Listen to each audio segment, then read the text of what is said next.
एक बार एक भिखारी अपने जीवन से परेशान हो चुका था, क्योंकि उसे अपने जीवन को चलाने के लिए भीख मांगना पड़ता था।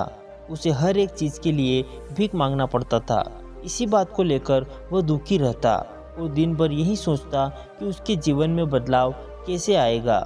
ये सोचकर वह निराश हो जाता। वह प्रत्येक दिन देखता कि बहुत सारे निराश लोग, आंखों में आंसू लिए लोग और विभिन्न चिंताओं से परेशान लोग गौतम बुद्ध के पास जाते और वापस लौटते समय वे लोग बहुत ही खुश होते थे। वह भिखारी यह नहीं समझ पा रहा था कि गौतम बुद्ध उनके साथ ऐसा क्या करते थे कि वे बेहद खुश हो जाते थे। वापस लौटते हुए लोगों के हाथों में ना तो ढेर सारे पैसे होते थे और ना ही सोना चांदी। तो फिर ऐसा क्या होता था कि लोग बुद्ध के पास से लौटते वक्त इतना खुश हो जाते थे। यह सब सोचकर वह भिखारी भी निर्णय लेता है कि वे भी महात्मा बुद्ध के पास जाएगा और देखेगा कि वहाँ ऐसा क्या हो रहा है कि दुखी लोग उनके पास जाकर इतने खुश हो जाते हैं। वहाँ बुद्ध से मिलने के लिए उनके पास चल पड़ा।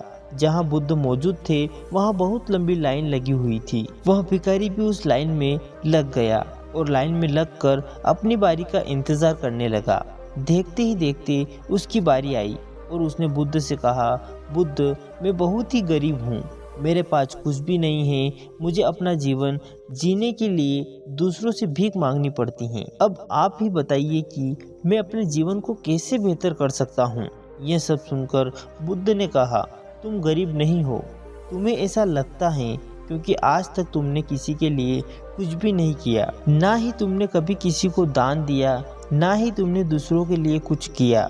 यह सब सुनकर भिखारी के मन में एक आशंका जाग उठी। अपनी आशंका को दूर करने के लिए भिखारी ने पूछा, मैं तो एक भिखारी हूँ, मैं भला लोगों को दान कैसे दे सकता हूँ और कैसे लोगों की सहायता कर सकता हूँ। मुझे तो खुद अपना जीवन चलाने के लिए दूसरों से मांगना पड़ता है। यह सुनने के बाद गौतम बुद्ध थोड़ी देर तक चुप रहे और फिर उससे बोले, तुम्हारे पास हाथ हैं जिसे तुम लोगों की सेवा में लगा सकते हो और लोगों का भला कर सकते हो। इसके अलावा तुम्हारे पास मुंह है जिससे तुम लोगों से अच्छी अच्छी ज्ञानवर्धक बातें कर सकते हो और दूसरों के बुरे समय में उनका हौसला बढ़ा सकते हो। यह सब करके भी तुम दूसरों की सहायता कर सकते हो। जरूरी नहीं कि दान सिर्फ पैसों का ही किया जाए, हम चाहे तो हम शिक्षा का भी दान कर सकते हैं, चाहे तो अन्न का भी दान कर सकते हैं। ऊपर वाले ने अगर किसी को पूर्णतः अच्छा शरीर भी दिया है तो भी वह गरीब नहीं है, बस उसका दिमाग गरीब है। उसे इस विचार से हटकर दूसरों की सेवा में लगना चाहिए। बुद्ध की यह बातें सुनने के बाद वह भिखारी बहुत ही ज्यादा खुश हो गया और अब उसका मन संतुष्ट था। उसने वहीं बुद्ध के ही सामने यह निर्णय लिया कि वह आज के बाद भीख नहीं मांगेगा और कुछ न कुछ अच्छा काम करेगा। दोस्तों, हम सब इस बात की चिंता में समय बर्बाद करते हैं कि हम गरीब हैं, लेकिन यह सत्य नहीं है। सत्य तो यह है कि जब हमारा शरीर पूरी तरह से बेहतर है तो हम उसका उपयोग करके आगे बढ़ सकते हैं और खुद के जीवन को बेहतर बना सकता है।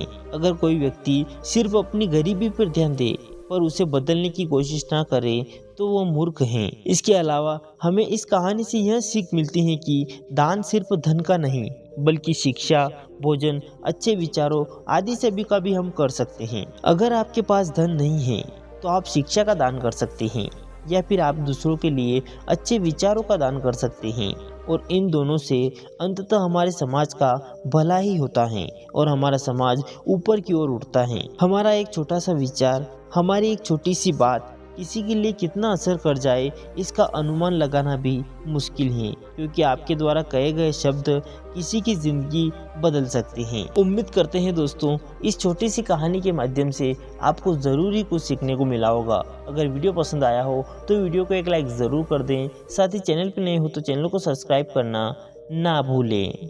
धन्यवाद।